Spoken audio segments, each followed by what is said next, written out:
We will go ahead and get started.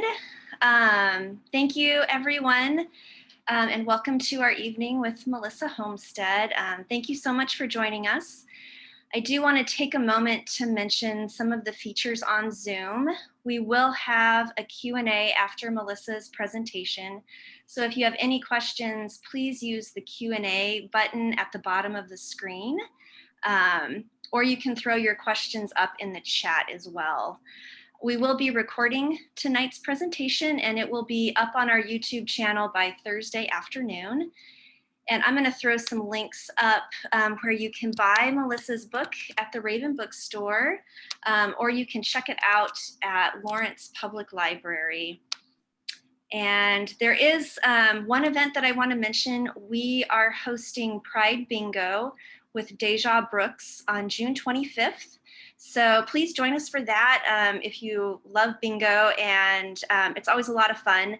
You do need to register, so for more information on that and to get registered, you can just click on this link here.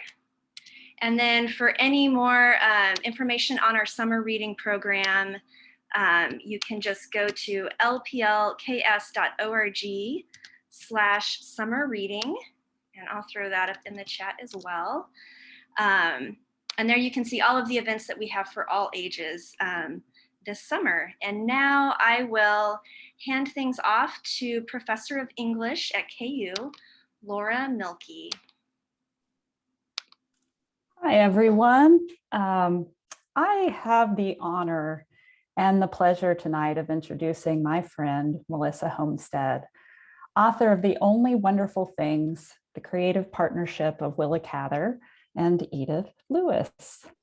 So Melissa is a professor of English, a faculty member in Women's and Gender Studies, and director of the Cather Project at the University of Nebraska at Lincoln.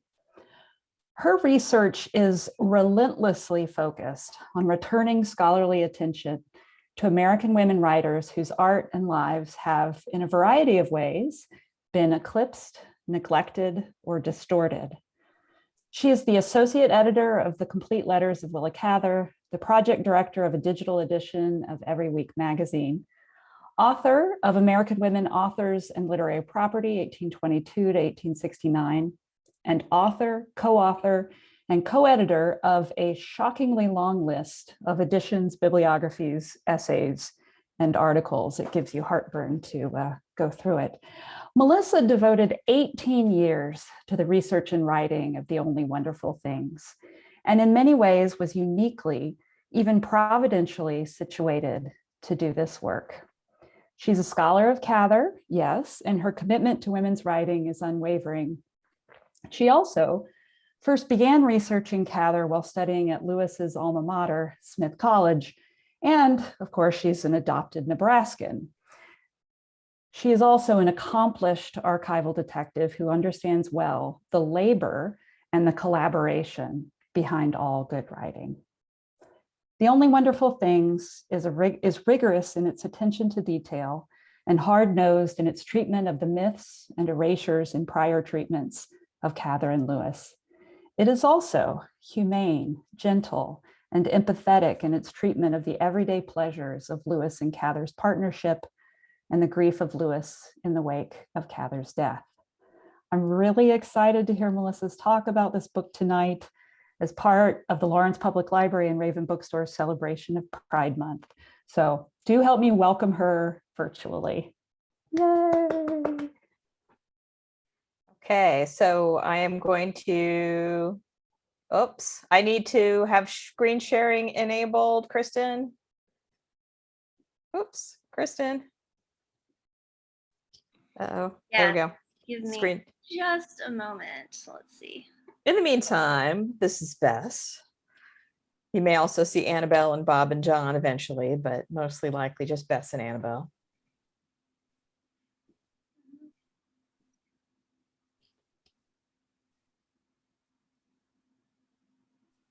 Okay, give me just a moment. Let's see.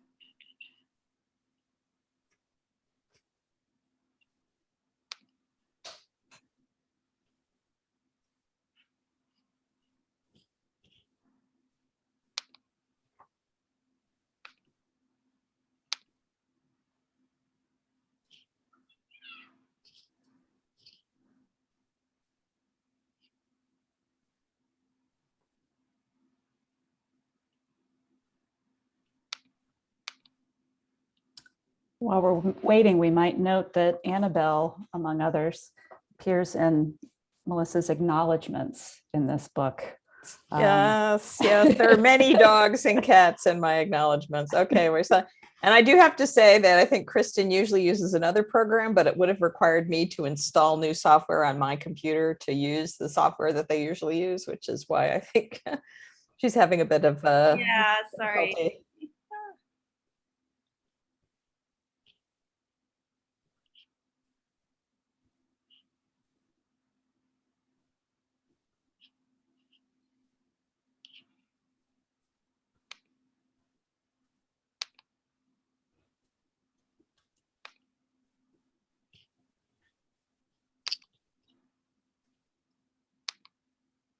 We probably should have practiced this part.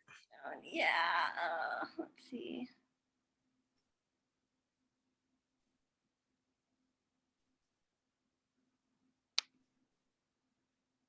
Well,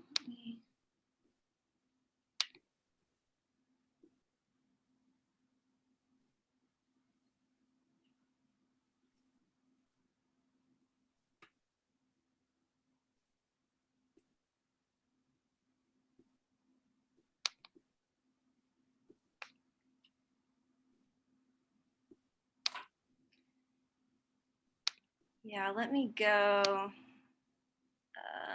Just one moment.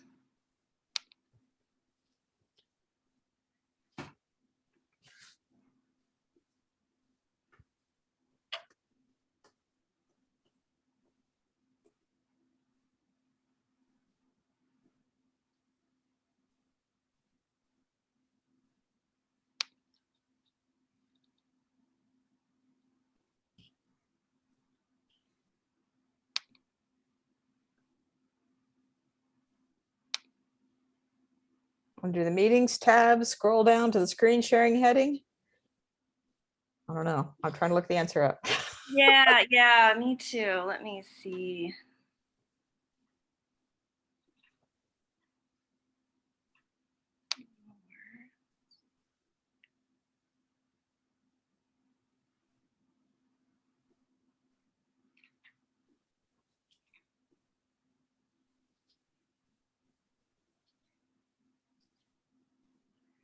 And it's a little different since we are in webinar. Oh, So let me see.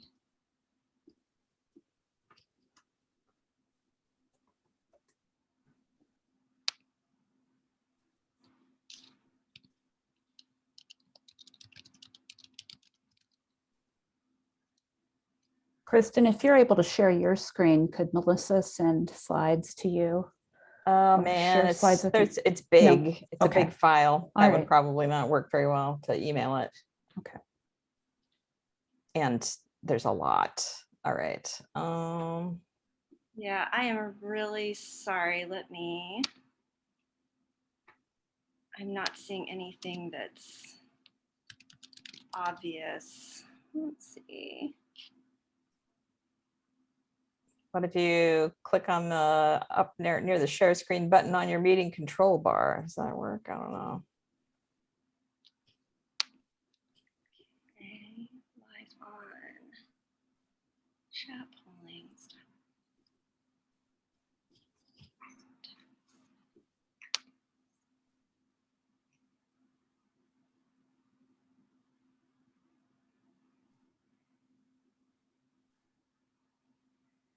Yeah, and we should follow suit.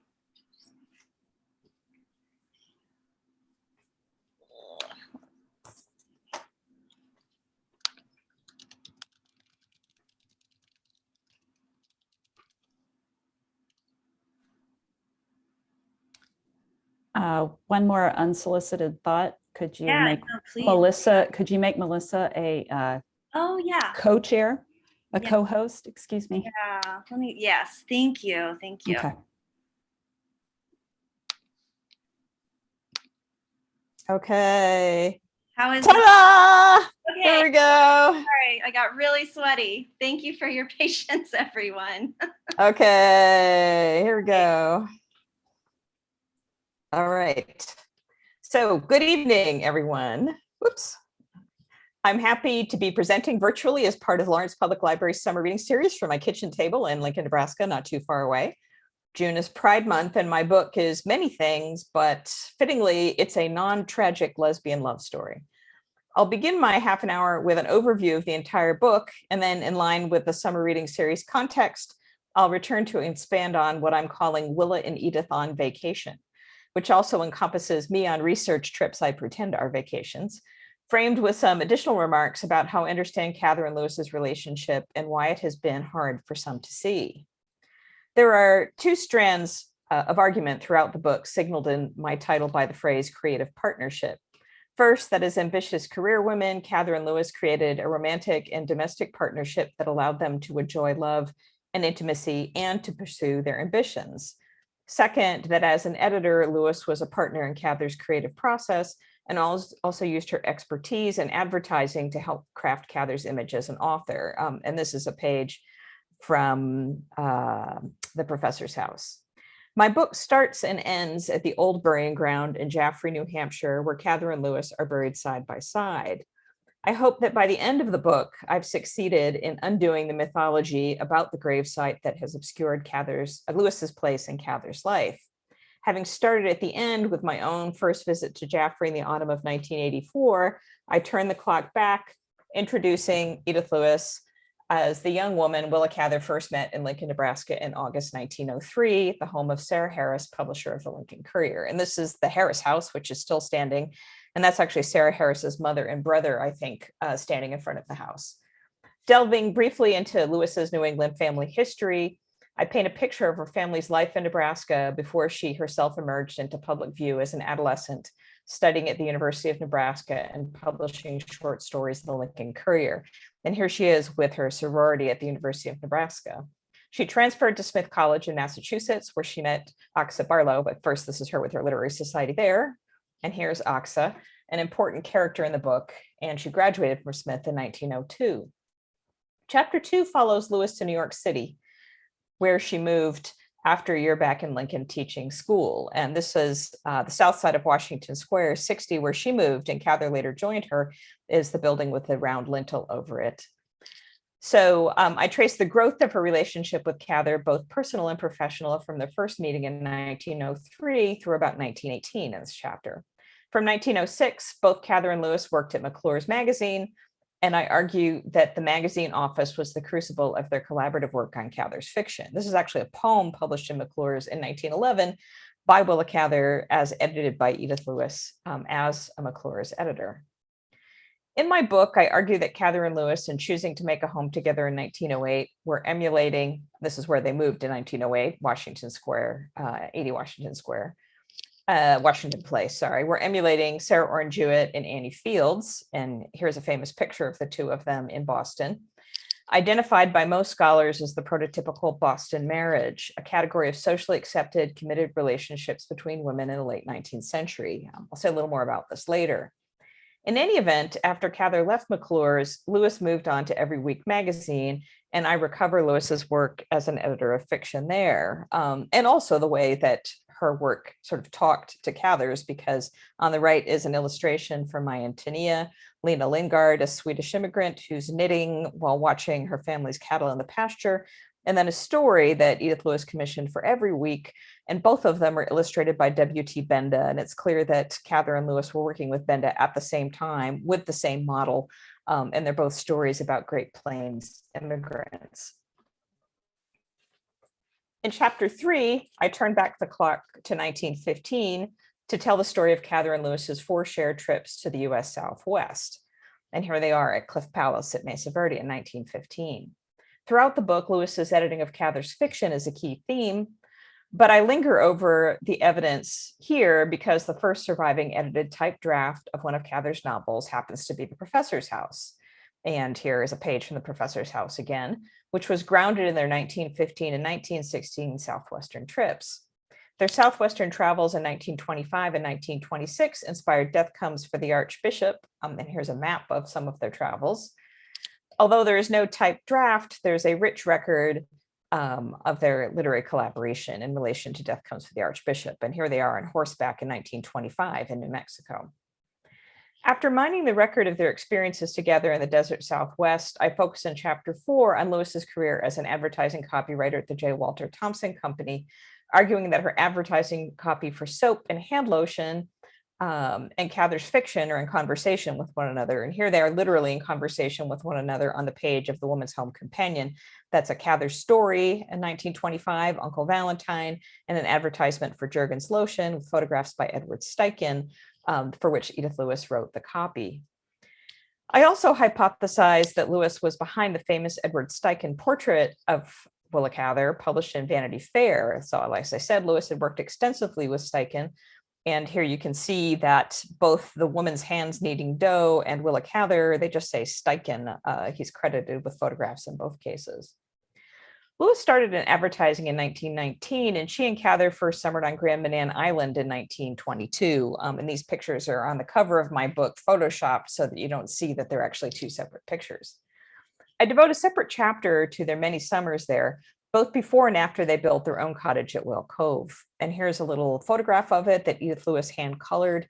And at the top of it says, this in Cather's handwriting, "This is our little home." Cather has often been portrayed as living in isolation on the island, but she was living with Lewis, who actually was the legal owner of the land and cottage. Furthermore, at Whale Cove, they were part of a community of women and only women. In this chapter, I focus on both their collaborative work on the stories collected in the volume Obscure Destinies, and here's Two Friends, edited by Edith Lewis, published in 1932, and on how both of them responded to the deaths of their parents. These two things are related. I also see them as moving past grief in the 1930s by inviting sisters and nieces to visit them on the island. And this is Cather in 1932 or 33 with her niece, Mary Virginia Auld. In my last full chapter, I take them back to New York City, where they settled into a large apartment at 570 Park Avenue in 1932. In 1927, they'd lost their Greenwich Village apartment to subway construction and camped out in an apartment hotel for 5 years before leasing another apartment. They made their lives together there and built relationships with each other's families and with the Menuhin family. So Yehudi Menuhin is the best known, the violinist, but also his sisters Hepzibah and Yalta were musicians, and their parents, Marutha and, I'm forgetting the father's name right now, but 5 Menuhins. Both of them, Cather and Lewis, also died in this apartment 25 years apart. Long ago, the late Sue Rosowski, an English professor at the University of Nebraska-Lincoln and a Cather scholar, suggested to me that recovering Lewis's life and relationship with Cather might restore the integrity of her grief at Cather's passing. Appropriately, Lewis found profound grief after Cather's death occupies a significant portion of this final chapter. The years after Cather's 1947 death correspond to the Cold War panic over homosexuality, called by one historian the Lavender Scare. In my epilogue, I consider how this context enabled some to deny Cather's lesbian sexuality and to refuse to see Lewis for what she was and for what she had been in Cather's life. Now, some of you may have heard of the Boston marriage, and this is me getting ready to make some distinctions before talking about their vacations. A tradition, Boston marriage tradition, represented by Sarah Orne Jewett and Annie Fields, and surpassing the love of men, romantic friendship, and love between women from the Renaissance to the present.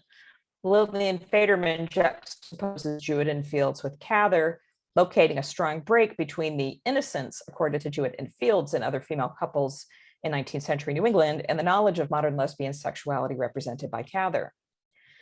Most queer readings of Cather, and there are plenty of them, are premised on the notion that she lived in an early 20th century closet, hiding her lesbian identity from the world. Although changes of time and place have consequences in Cather and Lewis's story, I nevertheless find persistence of the Boston marriage tradition in the relationship, and in particular, the fact that their relationship, even if not the fact that their relationship, even if it was not named, was not hidden.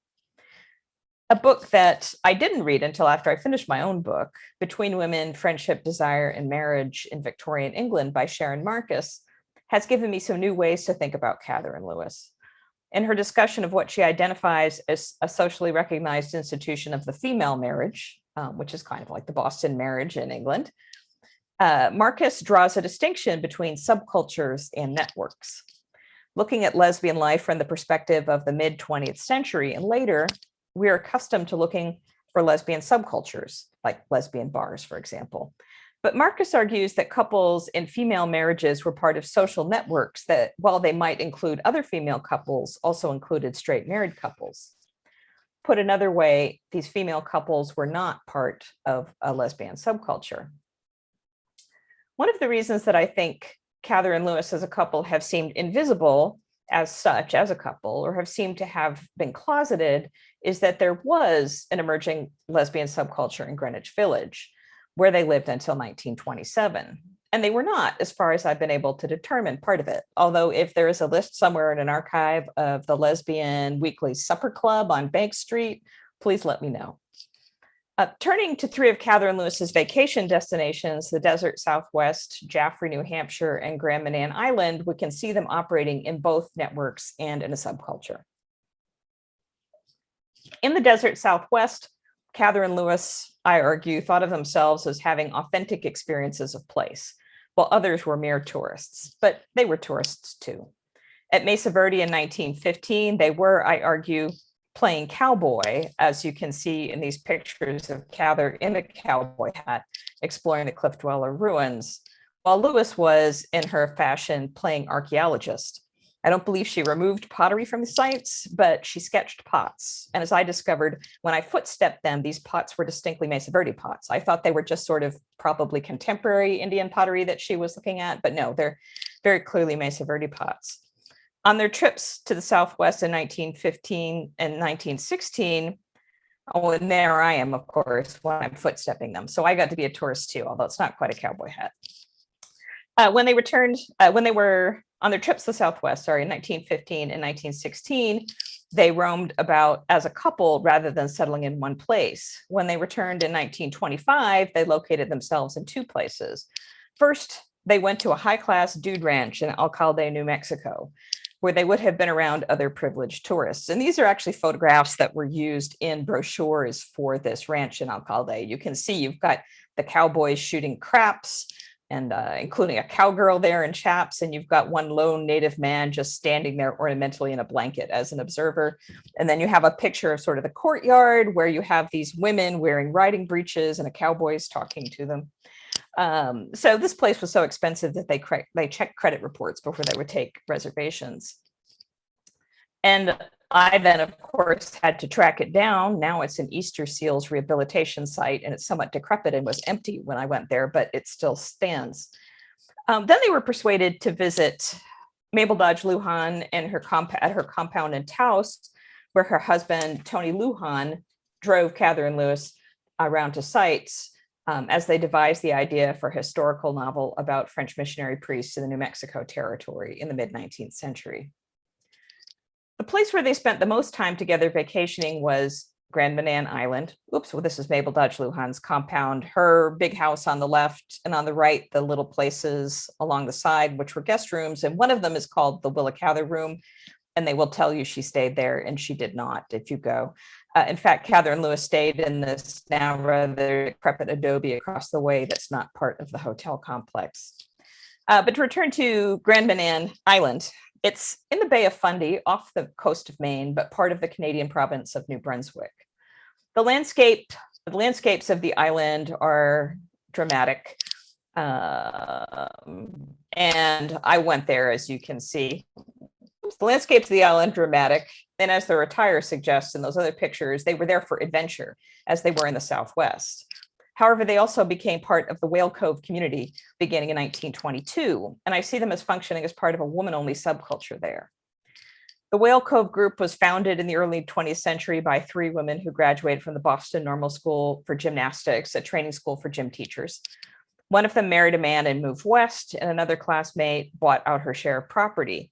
Through at least 1940, as far as I can tell, only women owned or rented at Whale Cove. I traveled there with my senior basset hounds to New Brunswick a decade ago, tracking the real estate transactions in and around the Whale Cove Inn, and doing my best to recover at least a little of the wives of the women Cather and Lewis knew there, and to understand how Cather and Lewis experienced it. How close were they? Oh, here's the dramatic landscapes, by the way. You've got the cobblestone beaches and the cliffs and basset hounds. That's my basset hound, of course, and lighthouses. How close were they to the other cottages? Here are some of the other cottages. It turns out they were just really steps away. They were not living in isolation. What could they see from their front lawn? Well, it was pretty spectacular. The dogs enjoyed the view, and there you have the sunset. What could Cather see from her attic writing desk in the cottage they built there in the late 1920s? She could see a little bit of the water. Whale Cove was not exclusively a lesbian community. It was more lesbian-ish. In addition to romantic couples, there were pairs of sisters, widowed mothers with their daughters, and nieces as guests, including Cather's nieces. On the sisters' front, Cather and Lewis were good friends with Alice and Mabel Jordan, who lived close by to them. Alice on the left, that's a whole book about her by a library historian person, was the children's librarian of the Boston Public Library, while her sister Mary founded the Kimberly School for Girls in Montclair, New Jersey, with her Smith College classmate, Mary Waring. Mary's on the left in that portrait there. And then, well, there's two Marys. Mary Waring on the left, Mary Jordan on the right. My favorite couple, lesbian couple at the Whale Cove Resort are Ethelwyn Manning and her partner, Catherine Schwartz. Ethelwyn Manning was head of reference at the Frick Art Reference Library in Manhattan, and thus is prominent enough to find a picture of her. Cather and Lewis spent many summers as part of this community from 1922 to 1940, as the women who owned property there died off because they didn't have children to inherit their cottages. The lesbian-ish history of the community was lost and denied by nieces and nephews who inherited that property and turned it into a family resort. In Jaffrey, New Hampshire, Cather and Lewis stayed at the Shattuck Inn, where they were, to use Marcus's terminology again, part of a network rather than a subculture. Lewis spent less time here than did Cather. She had an office job in Manhattan, but she still spent more time here with Cather than has been recognized. This picture, for example, was taken in Jaffrey in 1926 by a woman who was apparently part of their social circle at the Shattuck Inn. The photographer is identified in the source where I found it only as Mrs. Josiah Wheelwright. I'm pretty sure that she was Lois Curtis Nelson, a 1921 graduate of Radcliffe, who was born and raised in Chicago, and who in October 1926 had just married Josiah Wheelwright of Beacon Street in Boston. Cather and Lewis in this picture are on the town common in Jaffrey, and the old meeting house is visible behind them to the left, so the taller building there. Earlier that summer, they had spent a month in the Southwest, first conducting research for Death Comes for the Archbishop, and then spending a week with Willa's brother Roscoe and his family, wife Meta, and 3 daughters. After Lewis boarded a train to return to Manhattan, Cather had planned to spend time writing at Mabel Lujan's compound in Taos, where the two women had spent 2 weeks together the year before. However, it didn't suit her, and New York City was too hot to write. So in August, with no room available at the Shattuck Inn, Cather asked to be accommodated at the McDowell Colony, not far from Jaffrey. While she was at the McDowell Colony, Lewis went on her own to Grand Manan to purchase land at Whale Cove and to make arrangements for construction of their own cottage, which was ready for them by the summer of 1928. They rented before that. Lewis's smile says to me that she was feeling pleased about that purchase. I also suspect, however, that she was sad about the recent death of her father, who was buried in his family's plot in a country graveyard in East Claremont, New Hampshire. I would hazard a guess that she made a point of visiting his grave while she was in Jaffrey. He had died in California in the middle of her time in New Mexico with Cather. In any event, there they are, a couple enjoying an autumn day in public, and a newly married young straight woman took a snapshot of them together. Cather and Lewis would return to the Shattuck Inn together a number of times in future years. From the Shattuck Inn in 1936, Cather would write to Lewis the beautiful one surviving letter from which I took the title for my book. Lewis would care for Cather in their Park Avenue apartment through 2 medically difficult years at the end of Cather's life. Lewis would choose the old burying ground just out of range in this picture behind the meeting house as Cather's final resting place, and she would design the beautiful headstone let's see, back to here, design the beautiful headstone as a semi-public memorial to her dead partner. To close, I would like to read that beautiful 1936 letter aloud. Go back to here, and you can read, we're about a little more than 2/3 of the way done. Cather's letters freely available on the internet through the Complete Letters site. And this is the letter from 1936. My darling Edith, I'm sitting in your room, looking out on the woods you know so well. So far, everything delights me. I am ashamed of my appetite for food, and as for sleep, I had forgotten that sleeping can be an active and very strong physical pleasure. It can. It has been for all of 3 nights. I wake up now and then saturated with the pleasure of breathing clear mountain air, not cold, just chill air, of being up high with all the woods below me sleeping too. In still white moonlight, it's a grand feeling. 1 hour from now, out of your window, I shall see a sight unparalleled. Jupiter and Venus both shining in the golden rosy sky, and both in the west. She not very far above the horizon, and he about midway between the zenith and the silvery lady planet. From 5:30 to 6:30, they are of a superb splendor, deepening in color every second in a still daylight sky, guiltless of other stars. The moon not up and the sun gone down behind Gap Mountain. Those 2 above in the whole vault of heaven. It lasts about an hour, did last night. Then the lady, so silvery still, slips down into the clear rose-colored glow to be near the departed sun, and imperial Jupiter hangs there alone. He goes down about 8:30. Surely it reminds one of Dante's Eternal Wheels. I can't but believe that all that majesty and all that beauty, those faded and unfailing appearances and exits, are something more than mathematics and horrible temperatures. If they are not, then we are the only wonderful things, because we can wonder. I have worn my white silk suit almost constantly with no white hat, which is very awkward. By next week, it will probably be colder. Everything you packed carried wonderfully, not a wrinkle. And now I must dress to receive the planets dear, as I don't wish to make the time after they appear, and they will not wait for anybody. Lovingly, W. I don't know when I have enjoyed Jupiter so much as this summer. Thank you. And I'm ready for questions. All right. Yeah, folks, you can ask questions either at the Q&A button or in the chat. I'll monitor both. I had a question about the Complete Letters site. How are our students working on that, or is that a crowdsourced? Oh, it's not crowdsourced. Okay.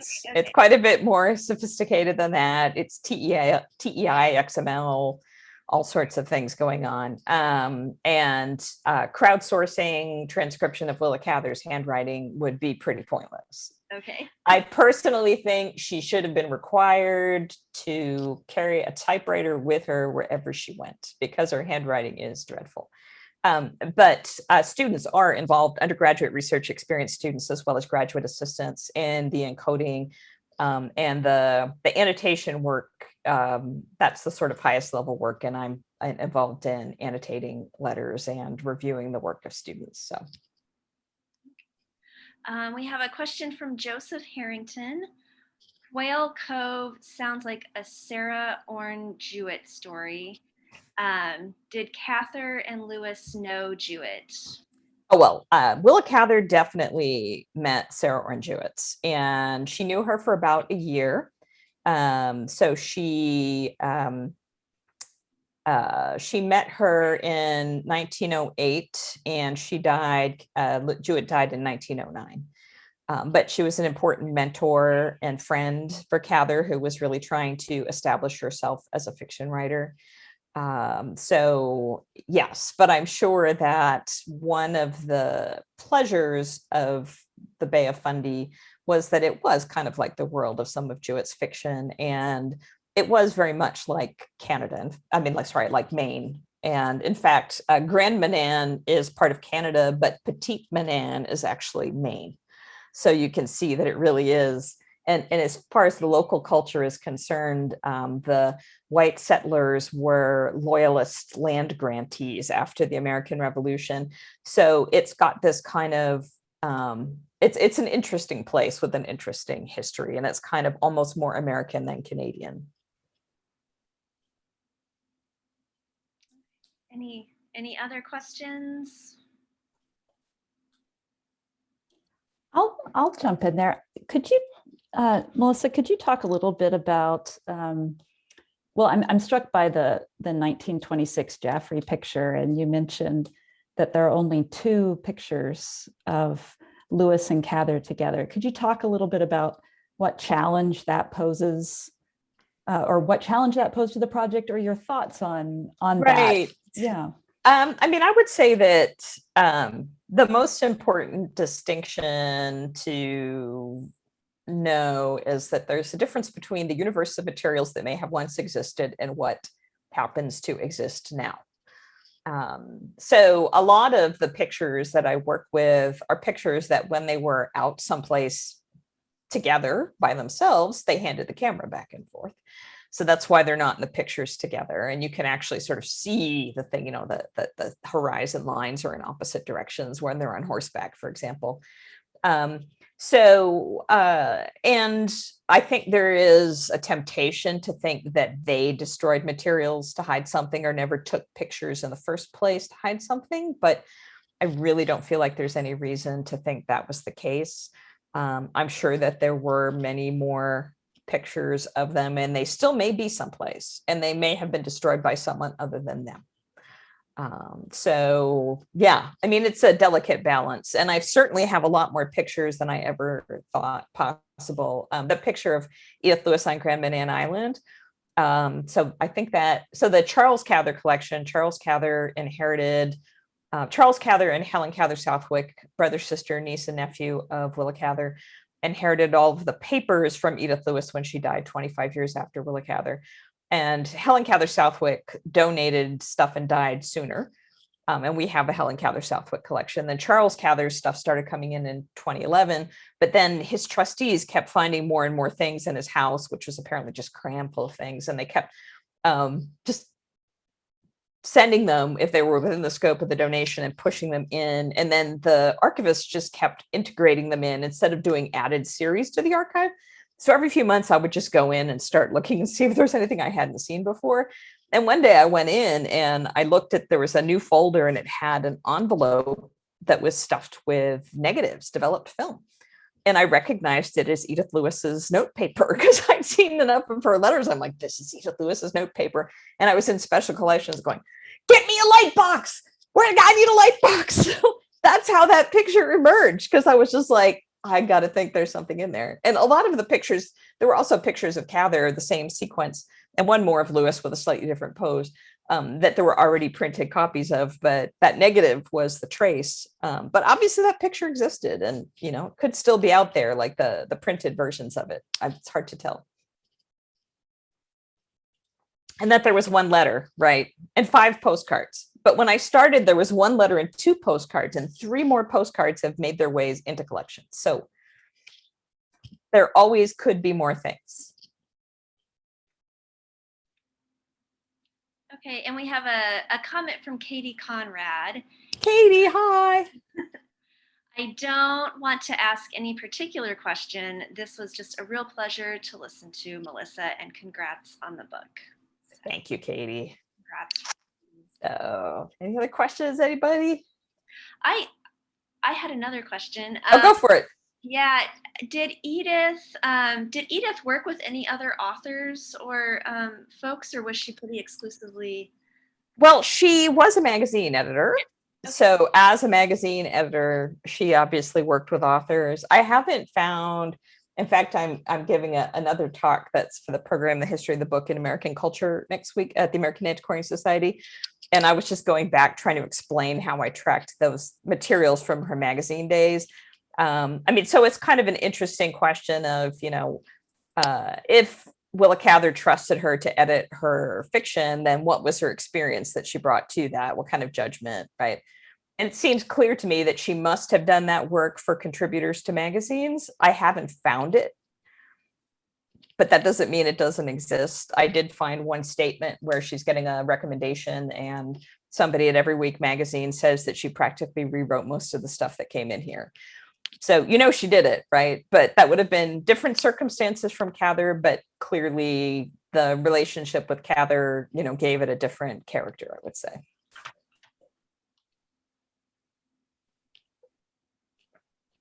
Anybody else? Any others? I'll ask another question. Okay, go for it.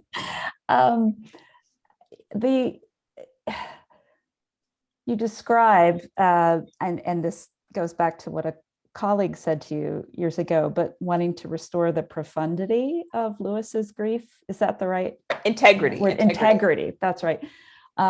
It was profound grief, but that she right. had a right to grieve. Right. So how did that inform your writing of the chapters other than the final chapter, right? Like how did a sense of the integrity of grief, right, inform the larger project? Well, some of the earliest materials that I saw actually seemed, even to me, a little ridiculous. And it was in the context of talking to Sue Rosowski about materials documenting Edith Lewis's friendship with Stephen Tennant after Cather's death, that I was just like, oh man, this is just weird. And that was in the context of that, where she was saying, well, if you know what the relationship with Willa Cather was, like, then it's going to make sense. So I kind of knew it was there, but I avoided really working with it until I had come through the relationship. And then there were more and more materials like that. So a lot of the materials come from letters from her college roommate's husband. Her college roommate had died, and she was writing, and he quotes her letters back to her, even though we don't have her letters. He quotes them. That's how I pulled these things that she's saying. If you read the book, Laura, you know what I'm saying. But it's actually, he's quoting her letters back. I don't have her original letters. And then the Menuhin family, I mean, a lot of this stuff came in very late and it all piled onto that. And then there's also just the fact that, by the time I got there, I had experienced grief personally. Like intellectually, I always knew that's where the project was going.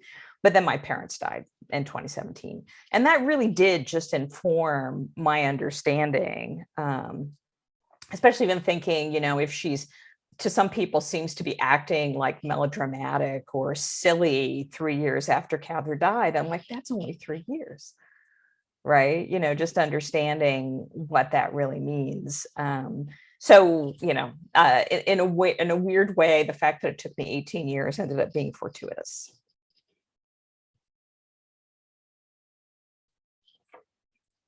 Thank you for that. Yeah. Anything else?